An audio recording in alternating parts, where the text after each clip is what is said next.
اسرائیل کے قیام میں، اسرائیل کا جو قیام ہوا ہے اس میں چاہے دل تسلیم کرتا ہو یا تسلیم نہ کرتا ہو، اس میں ہندوستان کے مسلمانوں کا بھی حصہ شامل ہے، اور فلسطینیوں کا جو خون بہایا گیا ہے اس میں ہندوستان کے مسلمانوں کا بھی ہاتھ موجود ہے۔ ہاں ہے کہ ان کے ساتھ دھوکہ ہوا ہے، لیکن یہ حقیقت ہے۔ برطانیہ کی حکومت، جو برٹش گورنمنٹ ہے، اس نے مسلمانوں کے ساتھ بڑا دھوکہ کیا کہ اس نے ایک معاہدہ ہوا تھا ایک ہندوستانیوں کے ساتھ کہ آپ جنگ عظیم جو اول ہوا ہے، پہلی جنگ عظیم ہوئی ہے، فرسٹ ورلڈ وار ہوا ہے، ظاہر ہے کہ برٹن کے پاس، برطانیہ حکومت کے زوال کا وقت تھا تو ان کے پاس جیتنے کے کوئی حالات نہیں تھے، اور یہودی وعدہ کر چکے ہیں کہ آپ فلسطین میں جگہ دیں تو ہم آپ کے پورا تعاون، پورے مالی طور پر اور ملکی سطح پر ہر جگہ سے تعاون کرنے کے لیے ہم تیار ہیں۔ تو بہرحال لیکن ہندوستان کے مسلمانوں کے ساتھ دھوکہ کیسے ہوا، اس کے شواہد بھی موجود ہیں۔ 2018 جنوری کے مہینے میں، ابھی 2018 میں جب اسرائیل کے وزیر اعظم نتن یاہو ہندوستان کا دورہ کیے تو اس وقت ہمارے ہندوستان کے وزیر اعظم مودی نے انہیں دہلی کے ایک چوک پر لے گئے جس کا نام تین مورتی چوک ہے۔ وہاں ایک یادگار تختی کی نقاب کشائی کی گئی، ایک یادگار تختی ہے جس کے اوپر سے کپڑا ہٹایا گیا اور اس کا چوک کا نام بدل کر تین مورتی حیفا چوک رکھ دیا گیا ہے۔ یعنی نتن یاہو جب آئے ہیں تو ان کی موجودگی میں اس چوک کا نام بدل کر تین مورتی چوک ہیں تو اس کو بدل کر تین مورتی حیفا چوک کے نام سے تبدیل کر دیا گیا۔ اس کے پیچھے دراصل ایک پوری تاریخ ہے جو حیفا کی جنگ سے جانی جاتی ہے۔ پہلی جنگ عظیم سے پہلے مصر، لبنان، فلسطین اور ملک شام بھی سلطنت عثمانیہ میں شامل تھے، لیکن اس جنگ میں خلافت عثمانیہ کا شیرازہ بکھر گیا اور یہ علاقے براہ راست برطانوی قبضے میں آ گئے۔ جیسا آپ سب جانتے ہیں کہ خلافت عثمانیہ کا پہلی جنگ عظیم سے کوئی لینا دینا نہیں ہے، لیکن دھوکے کے ساتھ اس کو پہلی جنگ عظیم میں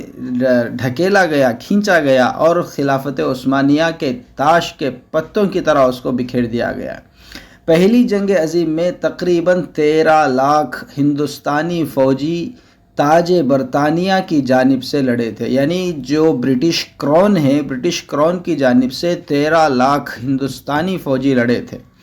کامن ویلتھ وار گریوس کمیشن کے اعداد و شمار کے مطابق ان میں سے 53,000 ہندوستانی فوجی اس جنگ میں مارے گئے اور 64,000 زخمی ہوئے اور 3,700 کے قریب غائب ہو گئے یا پھر جنگی قیدی بنا لیے گئے۔ سب سے زیادہ ہندوستانی فوجیوں کی موتیں عراق کے محاذ پر ہوئی، جہاں 30,000 فوجی لقمہ اجل بن گئے تھے۔ پہلی جنگ عظیم کے نتیجے میں اگر سلطنت عثمانیہ کا شیرازہ نہ بکھرتا تو فلسطین براہ راست برطانیہ کے زیر اثر نہ آتا۔ پہلی جنگ عظیم میں خلافت عثمانیہ ختم ہو گئی تھی، سازش کر کے اس کو ختم کر دیا گیا تھا، اور جب خلافت عثمانیہ کے تحت جو ممالک آتے تھے وہ چند ممالک براہ راست فرانس کے کنٹرول میں آ گئے، تھوڑے برطانیہ کے کنٹرول میں آئے، تو فلسطین جو ہے برطانیہ کے کنٹرول میں آیا۔ دراصل اس جنگ کے آغاز سے ہی یہودیوں نے فلسطین میں اپنے الگ ملک کے لیے کوششیں شروع کر دی تھی۔ ان کے پاس پیسہ تھا، سیاسی طور پر وہ مضبوط تھے، اس لیے انہوں نے اس جنگ میں اپنے منصوبے کو عملی شکل دینے کی جانب سفر شروع کر دیا تھا۔ برطانیہ میں ان کا اثر و رسوخ بہت بڑھ چکا تھا، جس کا انہوں نے خوب استعمال کیا۔ فلسطین کی آزادی کی مہم دراصل اسرائیل کے قیام کی مہم تھی، یعنی فلسطین کو خلافت عثمانیہ سے آزاد کرانے کے لیے عربوں کو خلافت عثمانیہ کے خلاف بھڑکایا گیا، دھوکے سے ان کے خلاف ان کو ورغلایا گیا اور فلسطین کو آزادی کا ایک دھوکہ دیا گیا۔ اصل میں وہ آزادی نہیں تھی بلکہ اسرائیل کے قیام کی مہم تھی، اور ہندوستان کے کروڑوں مسلمانوں کو جب اس کا ادراک ہوا، سمجھ ہوئی، یہ بات کو جب سمجھے، تب تک ان کا خون بھی اسرائیل کے قیام میں شامل ہو چکا تھا۔ وہ تاج برطانیہ کے وفادار کی حیثیت سے لڑ رہے تھے، لیکن ان کی یہ وفاداری سلطنت عثمانیہ کے بھی خلاف گئی اور فلسطین کے مسلمانوں کو بھی ایک ایسا زخم لگا گئی جو آج تک مندمل نہیں ہوا بلکہ روز بروز رس رہا ہے۔ بہرحال انڈیا، پاکستان، بنگلہ دیش میں بسنے والے تقریباً 70 کروڑ مسلمانوں کی چوتھی نسلیں آج جب اسرائیل کو غاصب، قبضہ کرنے والا، قابض، لٹیرا قرار دیتی ہیں تو وہ یہ بھول جاتی ہے کہ فلسطینیوں کے خون کے ذمہ دار خود ہمارے ملکوں کے، ہندوستان کے، پاکستان کے، بنگلہ دیش کے رہنے والوں کے آبا و اجداد بھی ان کے خون کے ذمہ دار ہیں۔ تل ابیب جو اسرائیل کا کیپٹل ہیں، اس کا دارالحکومت ہے، میں قائم ہندوستانی سفارت خانے کی ویب سائٹ پر memorials of Indian soldiers in Israel کے نام سے ایک دستاویز پڑھی ہے، جس میں اسرائیل کے قیام کے لیے ان قربانیوں کا ذکر کیا گیا ہے جو ہندوستانی فوجیوں نے دی تھی۔ انڈیا میں مودی اور اسرائیل میں نتن یاہو کی حکومت ایک دوسرے کی اسٹریٹجک شراکت دار ہیں، اس لیے دونوں ممالک کو ایک دوسرے سے قریب لانے کے لیے تاریخ کے اس اہم موڑ کو دستاویزی شکل دی گئی ہے تاکہ اسرائیل کے یہودی اس بات کے ممنون رہیں کہ ان کی ریاست کے قیام میں ہندوستانی خون بھی شامل ہے۔ اس رپورٹ میں لکھا گیا ہے کہ متحدہ ہندوستان کی فوجوں کا دونوں عالمی جنگوں میں انتہائی اہم کردار رہا ہے، بالخصوص فلسطین کی جنگ میں، اور اگر ہندوستانی فوجی اپنی بے مثال قربانیاں نہ دیتے تو فلسطین کو خلافت عثمانی سے آزاد نہیں کروایا جا سکتا تھا۔ ہاں، یہ تو بالکل حقیقت ہے۔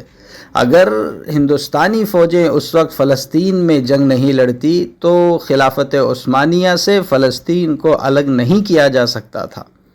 یہ ہندوستان کے مسلمانوں کے ساتھ خاص طور پر بڑا دھوکہ ہوا ہے۔ یہ 1.5 لاکھ ہندوستانی فوجی ہی تھے جنہوں نے فلسطین کے محاذ پر سپٹمبر اور اکتوبر 1918 میں بہادری کے جوہر دکھائے۔ برٹش آرمی کی 75ویں بٹالین نے نومبر 1917 میں غزہ کی تیسری لڑائی میں حصہ لے کر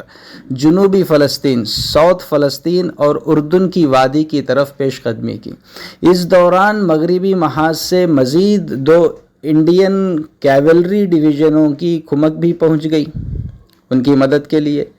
جس کی مدد سے 1918 میں عثمانی ترک فوجوں کے خلاف حتمی معرکہ ہوا۔ بڑا زوردار جنگ ہوئی تھی جس میں ہندوستانی فوجوں کے گھوڑ سوار دستے بھی شامل تھے جو گھوڑوں پر تھے۔ انہی دستوں نے بیت المقدس اور دیگر محاذوں پر عثمانی فوجوں کو شکست دی تھی۔ جب شاید یہ باتیں میری آپ کو سمجھ میں آ رہی ہوں یا نہ آ رہی ہوں، لیکن کچھ غور طلب ہیں، کچھ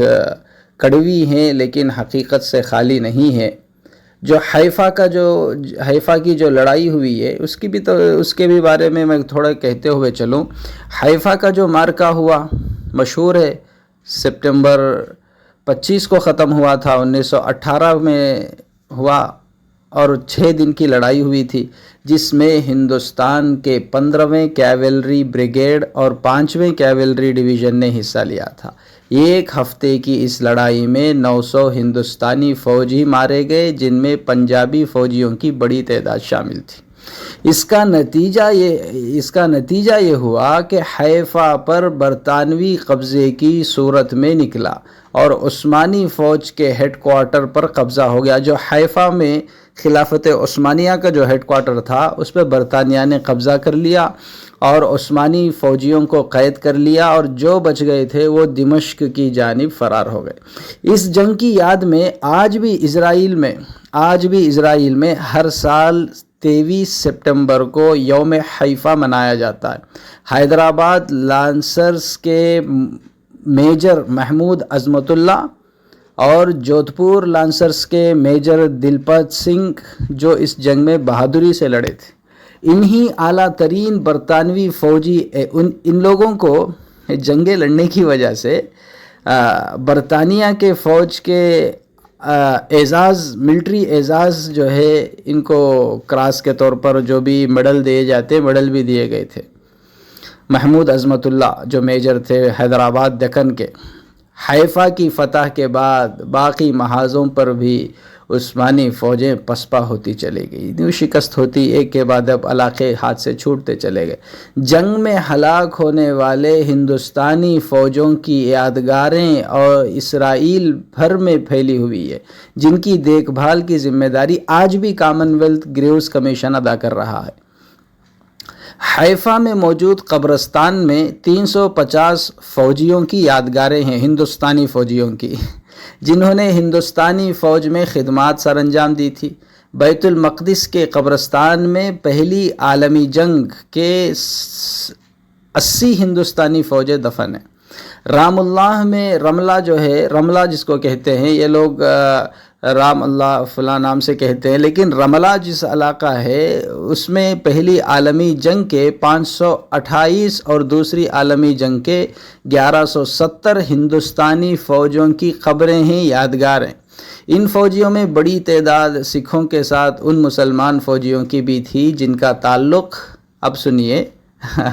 جن کا تعلق تھا امرتسر، لاہور، گجرانوالا، بھاولپور، ہوشیارپور، پٹیالہ، راجپوتانہ، امبالہ، پونا، کرنال، حیدرآباد دکن، گرداسپور، چکوال، جہلم، راولپنڈی، شاہپور، مردان، میرپور، ہوشیارپور، پشاور، اٹک، ملتان وغیرہ کے کئی اضلاع کے بہادر فوجی اس میں شامل تھے۔ اس وقت ہندوستان پاکستان ابھی تقسیم نہیں ہوا تھا، دونوں ملے ہوئے تھے۔ تو بہرحال یہ ساری جو ایک سازش ہوئی مسلمانوں کے ساتھ اور ان کو جنگ میں کھینچ کر لایا گیا اور ہندوستان سے فوجوں کو بلوایا گیا، معافی چاہتا ہوں میں یہ کہتے ہوئے، دوسری جنگ عظیم میں جو ہندوستانی شریک ہوئے تھے اس میں میرے خاندان کے پرانے میرے دادا کے رشتہ دار وغیرہ بھی موجود تھے۔ کہتے ہوئے سوچتے ہوئے تکلیف ہوتی ہے، مگر ایک عام سپاہی کی حیثیت سے شریک تھے اور زندہ حیات بھی واپس لوٹ کے آئے تھے۔ پرانی بات ہے، ہمیں تو اس چیز کا علم نہیں ہے، ہم نے ان کو نہیں دیکھا، بس بڑوں سے ہم نے بات سنی ہے۔ بہرحال یہ باتیں سب ہوئی تھی برطانیہ کی سازش کے تحت۔ جو بالفور ڈکلیریشن جو ہوا تھا، وہ بالفور ڈکلیریشن میں 1917 میں جو آرتھر جیمز بالفور نے جو ڈکلیئر کیا تھا کہ ہم فلسطین میں یہودیوں کے لیے ایک قومی علاقہ، قومی ملک کی تعمیر اور بنیاد رکھیں گے، ان کے لیے ایک جگہ فراہم کریں گے، وہ اتنا آسان نہیں تھا، اس کا ڈکلیئر کر دینا آسان نہیں تھا۔ لیکن پہلی جنگ عظیم میں، فرسٹ ورلڈ وار میں، فلسطین پر برطانیہ کا قبضہ دراصل اسرائیل کے قیام کی طرف پیش قدمی تھی، جس کا اظہار خود بالفور ڈکلیریشن میں 1917 کو ہوا تھا، اور اس کے بعد لڑائی شروع ہو گئی تھی، جس کی تحت فلسطین میں یہودیوں کی ریاست بھی قائم کی جانی تھی۔ برطانیہ کے وزیر خارجہ اس وقت بالفور تھا، خود بھی یہودی تھا۔ جو بالفور ڈکلیریشن میں جو آرتھر جیمز بالفور ہیں، وہ خود بھی یہودی تھا۔ اس نے یہودی رہنما کے نام پہ خط لکھا 1917 نومبر 2 تاریخ کو کہ ہم آپ کے لیے اسرائیل کے قیام کا ارادہ اور نیت رکھتے ہیں، ہم آپ کو اسرائیل کی قیام میں پوری تعاون کر کے اس کی تعمیر کر کے دیں گے۔ لیکن ایک بات خیال رکھنے کی ہے کہ بالفور 1902 سے لے کر 1905 تک، 1907 میں وہ گورنر رہا، لیکن 1902 سے لے کر 1905 کے درمیان میں وہ برطانیہ برٹش گورنمنٹ کا وزیر اعظم، پرائم منسٹر بھی رہ چکا تھا، چونکہ پہلی عالمی جنگ میں برطانیہ کو یہودیوں کی مدد حاصل تھی۔ فرسٹ ورلڈ وار میں یہودیوں نے برٹش گورنمنٹ کو خوب مدد کی تھی، اس لیے برطانیہ انہیں نوازنا چاہتا تھا، جبکہ دوسری جانب کے لوگوں کا موقف ہے کہ یہ خط ذاتی حیثیت میں سے لکھا گیا۔ یہ انگریزوں کی چال ہے، یہ گوروں کی ہمیشہ سے سازشیں، مکاریاں ان کی ہمیشہ ان کے خون میں ہیں کہ خط لکھا گیا۔ اب بعد میں برطانیہ حکومت اس سے برات ظاہر کرتی ہے کہ بالفور نے خود اپنی طرف سے خط لکھ دیا تھا اسرائیل کے قیام کے متعلق، ہماری طرف سے، حکومت کی طرف سے خط نہیں لکھا گیا تھا۔ یہ قسم کی یہ تماشا آ رہی ہے، یہ کوئی دھوکے میں رہنے والے لوگ آج کل، کوئی دھوکے میں رہنا، اتنا بھولے بھالے لوگ اب باقی نہیں رہے۔ بہرحال ہربرٹ سیمیول جو کہ فرسٹ ورلڈ وار کے وقت برطانیہ کے وزیر نو آبادیات تھے، اور انہوں نے فلسطین میں یہودی سلطنت کے قیام کی راہ ہموار کی ہے، اس نے کیا تھا،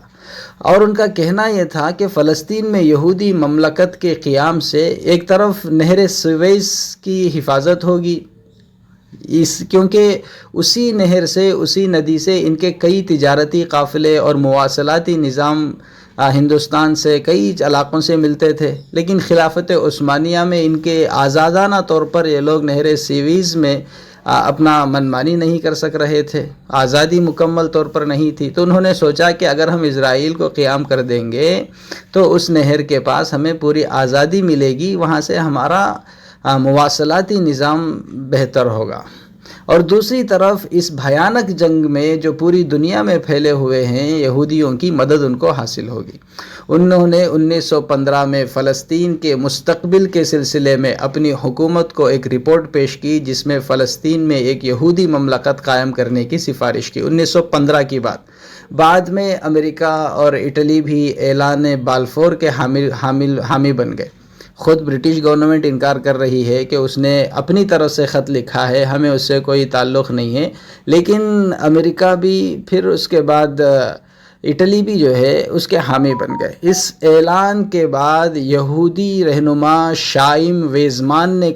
کہنا شروع کر دیا تھا کہ برطانوی قوم پر یہ حقیقت روز روشن کی طرح عیاں ہو گئی ہے کہ صرف یہودی قوم ہی اتنی صلاحیتوں سے بہرہ مند ہے کہ وہ اب فلسطین کی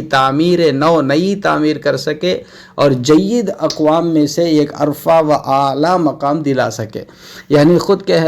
کہنا شروع کر دیا تھا۔ اسی شائم نے برطانیہ کو ایک ایسا دھماکہ خیز مواد تیار کرنے میں مدد کی تھی جو پہلی عالمی جنگ میں بہت مددگار ثابت ہوا، اور یہی شائم اسرائیل کا پہلا صدر بھی بنا تھا۔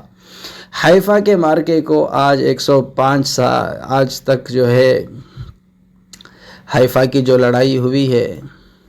کم و بیش میں سمجھتا ہوں اب تک 106 سال کے قریب ہوتے ہوئے آ رہا ہے، 105 سال تو پورے ہو گئے، 106 سال ہوتے آ رہے ہیں۔ اس مارکے کے نتیجے میں اسرائیل کے قیام کی جانب پیش رفت شروع ہوئی تھی، جس میں ہندوستانی فوجیوں کا کلیدی کردار تھا۔ اس وقت ہندوستان کی سیاسی قیادت بشمول گاندھی اسرائیل کے قیام کے خلاف تھی۔ تحریک خلافت کے حامیوں میں موتی لال نہرو بھی تھے، مگر ہندوستانیوں کے خون کو برٹش کراؤن نے اسرائیل کے قیام میں استعمال کر لیا تھا، اور یہ داغ آج بھی ہندوستانیوں کے ماتھے پر موجود ہے۔ اور یہ جو حیفا کی جنگ، شاید میری باتیں کچھ عجیب معلوم ہوتی ہو، اس نے 2018 میں اسرائیل نے جب 100 سال پورے ہو گئے تھے تو اس نے وہاں ایک پوسٹل سٹیمپ جاری کیا تھا، جس میں اس نے یہ کیا تھا دا انڈین کیولری، حیفا کے نام سے اس نے ایک پوسٹل سٹیمپ جو ہے جاری کیا تھا۔ اس پہ 1918 کا بھی نشان تھا، 1918 بھی لکھا ہوا، اور 2018 میں اس نے اس کو جو ہے ظاہر کیا تھا۔ اور وہاں میں نے کہا کہ ہندوستانی جو اسرائیل کے قیام پر، تو اسرائیل کے سفارت خانے کی ویب سائٹ پر آپ بھی جا کر دیکھیں، اس کی جو کونسولیٹ کا جو ویب سائٹ ہے اس پہ لکھا ہوا ہے میموریلز آف انڈین سولجرز ان اسرائیل، بلکہ آپ وہ بھی دیکھ سکتے ہیں۔ بہرحال ہمارا ہندوستان اور اسرائیل دونوں ایک پلے کے دونوں چٹے پٹے ہیں، اور رہی صاف بات یہ ہے کہ ہمارے ہندوستان میں رہنے والے اکثر کیا کہنا براہمنس جو ہیں، جن کو پہلے آرینس بھی کہتے تھے، یہ لوگ اصل یہودی ہی ہیں، ان کا اوریجن جو ہے یہودی ہے۔ یہ لوگ 2500 سال پہلے وہاں سے نکل کر بھاگ کے جو ہے، جب ان کو مارا گیا، یہودیوں کو ملک بدر کیا گیا، کئی مرتبہ حملے ہوئے، تو چند یہودی بھاگ کر جو ہے ہندوستان پہنچے تھے، اور ہندوستان کے جو مقامی قوم تھی، دراوڑ، بھیم، گوڑ، ان لوگوں پر ظلم کیا۔ چند سال آئے، مل کے رہتے رہے، موقع ملا تو ان پہ ظلم کیا، اور ان کو ذات پات میں تقسیم کر دیا، اور دوبارہ یہاں کے قوم کی طاقت نہیں بن سکی۔ تو بہرحال میرا کہنا یہ ہے کہ جو یہودی قوم ہے، یہ یہودی قوم اور ہندوستان کے جو براہمن سماج ہیں، یہ دونوں ایک ہی ہے۔ اس کے شواہد بھی موجود ہیں۔ اور ان کا طور طریقہ کام کرنے کا طریقہ بھی قریب قریب ہے۔ اور جب اسرائیل کا قیام ہوا، میں نے فی الحال یہ بات ضمناً یہ کہہ دی کہ جب اسرائیل کی بنیاد ہوئی تو اس میں مسلمان، ہندوستان، پاکستان، بنگلہ دیش کے مسلمان بھی کہیں نہ کہیں استعمال ہوئے ہیں، ان کے خون کو بھی اسرائیل کے قیام کے لیے استعمال کیا گیا ہے۔ جیسے امریکہ نے مالٹا میں بھوکے کالوں کو جنگ میں استعمال کیا تھا کہ ان کو کھانا دیں گے، پانی دیں گے، فلاں دیں گے، دھوکہ دے کر ان کو مالٹا کی جو لڑائی 2018 یا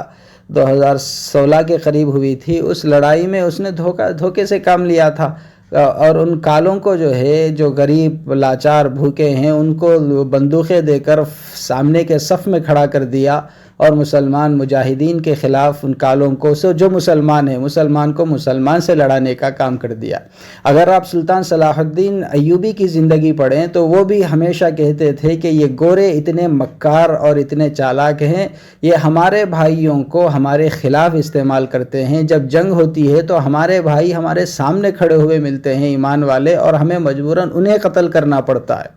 تو یہ ہمیشہ ان کی سازش ہے۔ اور یہ یہودی قوم کے متعلق جو میں اصل بات آگے انشاءاللہ کروں گا، ان کا جو کام کرنے کا طریقہ ہے کہ فلسطینیوں کے گھروں کو چھیننا، کتنے ہنسی کی بات ہے، مضحک خیز بات ہے یہ بات، کہ جیسے ان کا ویسے ہندوستان میں طریقہ ہے۔ میں ایک مثال کے طور پر ایک بات کہتے ہوئے آگے بڑھتا ہوں۔ اسرائیل میں فلسطینیوں کے گھروں کو یہ کہہ کر مقدمہ دائر کیا 1967 میں، اس کی تاریخ پھر کسی مجلس میں بیان کروں گا اسرائیل کے۔ تو 1967 میں 1967 میں جو اسرائیل جو ہے کئی علاقے قبضہ کر لیا، ادھر لبنان کے غزہ پٹی کا جو علاقہ اس نے قبضہ کیا تھا، تو اس قبضہ کیے ہوئے علاقے میں جو فلسطینی رہتے تھے، یہ اسرائیلی یہودی بندر کی اولاد، جو یہ لوگ جاتے تھے اور جا کر ان قبضہ کیے ہوئے ان مسلمانوں کے گھروں پہ جا کر کہتے تھے 2000 سال پہلے جب ہم لوگوں کو یہاں سے نکالا گیا تھا، یہ بیت المقدس مسجد اقصیٰ کے اتنے سیدھے ہاتھ کی طرف، مشرق کی طرف 100 فیٹ کے دوری پہ ہمارا خاندان، ہمارا گھر اتنا بڑا گھر بن کے رہتا تھا، اور مسجد کے پیچھے کی طرف اتنے دور پہ ہمارا گھر رہتا تھا، اب تم خالی کرو۔ ارے بھائی 2000 سال پہلے ہمارے فلاں رہتے تھے، اب 2000 سال کے بعد ہم دنیا بھر کے مکاریاں کر کے یہاں پہنچے، اب تم گھر خالی کر دو۔ اب وہ لوگ کہتے تھے کہ یہ کوئی ہونے کی بات ہے، تو پھر عدالت میں یہ مقدمہ پہنچتا تھا کہ 2000 سال پہلے یہ گھر ہمارا تھا، ہم فلاں خاندان سے تعلق رکھتے ہیں اور یہ خاندان والے یہاں رہتے تھے۔ یہ باتیں عدالتوں میں چلتی تھی، اور عدالت میں فیصلے بھی ہوتے تھے کہ یہودیوں کے حق میں، کیونکہ یہودی عدالتوں میں یہودی بیٹھے ہوئے۔ ایسے جیسی مثال ہمارے ہندوستان میں 500 سال پہلے بابر آئے تھے اور وہ رام مندر کو توڑ دیے تھے، کوئی بنیاد نہیں ہے، کوئی ثبوت نہیں ہے، بس اس نے وہاں مسجد بنا دی تھی۔ لیکن 500 سال پرانا بدلہ آج ہم دستور کو، کانسٹیٹیوشن کو سامنے رکھ کر بدلہ لیں گے، آج ہم ڈیموکریٹک سسٹم میں اس کا بدلہ لیں گے۔ اس لیے وہ لوگ جو ہے مندر کو توڑتے ہیں، جو ہے مسجد کو شہید کرتے ہیں، پھر اس کے بعد وہاں پہ مقدمہ چلتا ہے حکومت میں۔ اگر کم از کم ہماری عدالت عظمیٰ سپریم کورٹ یہ کہہ دیتی کہ بکواس سے نہیں چلنے والی، جو 500 سال پرانی باتیں اب ہم ڈیموکریٹک سسٹم میں بدلہ لینا نہیں چاہ رہے، ورنہ تو پورے خاندانوں کے پرانے جو لڑائیاں کیا آج فیصلہ کرنے بیٹھیں گے، زمینی لڑائیاں، فلاں لڑائیاں آج فیصلہ کرنے کے لیے بیٹھیں گے، تو لیکن عدالت میں بیٹھے ہوئے بھی ان کے لوگ تھے، وہ لوگ بڑے مزے سے اس قانون کی کارروائی کو آگے بڑھائے اور کرتے رہے، اور 500 سال پرانا جس کی کوئی بنیاد نہیں ہے، اور رام جی ایک کئی لاکھوں ہزاروں سال پہلے شاید دنیا میں پیدا ہوئے، وہ کہہ رہے ہیں پیدا ہوئے، وہ اسی جگہ پیدا ہوئے، کوئی ثبوت نہیں ہے، بس ان کی کوئی پھٹی پرانی کتابیں موجود ہیں۔ تو ان کی باتوں کو سامنے رکھ کر آج عدالت فیصلہ کرتی ہے کہ بھائی دونوں میں کنفلکٹ نہ ہو، تو یہ عدالت کس کام کی، یہ کانسٹیٹیوشن کس کام کا، یہ ایڈمنسٹریشن کس کام کا؟ تو بھائی یہ تو انسانوں کی حقوق کی حفاظت کے لیے، لیکن حقوق کے دھجیاں اڑا دیے گئے اس مسئلے مرحلے میں، اور بابری مسجد کو شہید کر کے ہندوستان کے مسلمانوں کو اتنا دلی تکلیف پہنچائی گئی، دلی ٹھیس انہیں پہنچایا گیا، اور دلی آزار ان کو، دلی تکلیف ان کو ہوئی ہے، آزاری ان کو ہوئی ہے کہ وہ بیان سے باہر ہیں، کیونکہ ایک بے بنیاد باتوں پر کوئی آج آ کر عدالت اس چیز کا فیصلہ کرے تو یہ عدالت کی عزت کرنے والے اور دستور پر عمل کرنے والوں کے لیے یہ بڑی تکلیف دہ بات ہوتی ہے۔ بہرحال یہ تو ان دونوں کے آپس میں، یہودی اور ہندوستان کے جو ایک طبقہ ہے، ان دونوں کا آپسی رشتہ ہے اور محنت کا طریقہ ہے، یہ ہمیشہ کرتے ہوئے آتے ہیں، اسی طریقے پر ان کا مزاج چلتا ہوا رہتا ہے۔ تو میں یہ باتیں کہہ رہا ہوں کہ یہودیوں کی سازش جیسے وہ کام کرتے ہیں، ان سازشوں کو سمجھنے کی ضرورت ہے، اور یہ سازشوں کو سمجھ کر اس کے متعلق ہماری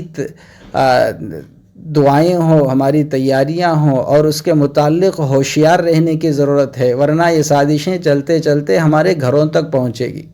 اس لیے خاص طور پر ان یہودی مکاری اور فریب کاریوں سے ہوشیار رہیں، اور خود ہمارے ملک میں امن و امان کی کوشش کرتے رہے، اور آپس میں بھائی چارگی کی کوشش کرتے رہنا یہ ہماری ذمہ داری ہے۔ خود اسلام کی تعلیم ہے کہ کسی سے دشمنی نہیں ہے، بلکہ اگر کوئی غلط کر رہا ہے، کوئی شرابی ہے، تو اس کے شراب پینے کی عادت سے نفرت ہونی چاہیے، شرابی سے نفرت نہیں ہونی چاہیے، کیونکہ وہ بیمار ہے، وہ گناہ کی بیماری اس کو لگی ہوئی ہے۔ اگر کسی کو بخار آ گیا تو کیا ہم اس آدمی سے نفرت کرتے؟ نہیں، بلکہ بخار آیا تو بخار کو ختم کرتے ہیں، اس آدمی کو ختم نہیں کرتے۔ ایسے ہی کسی میں جو ہے کفر کی بیماری میں ہے، کوئی نفرت کی بیماری میں ہے، تو اس کے دلوں سے نفرتیں ختم کر کے محبتیں پیدا کرنے کی کوشش کرنا چاہیے۔ لیکن یہ سازشیں جو رہتی، اگر سازشوں کے جال میں خود پھنس گئے تو علاج کیسے کریں گے؟ اس لیے سازشوں کو سمجھتے رہنا اور جو حالات کے موافق قدم ڈالتے رہنا، یہ مسلمانوں کا اولین قدم ہونا چاہیے۔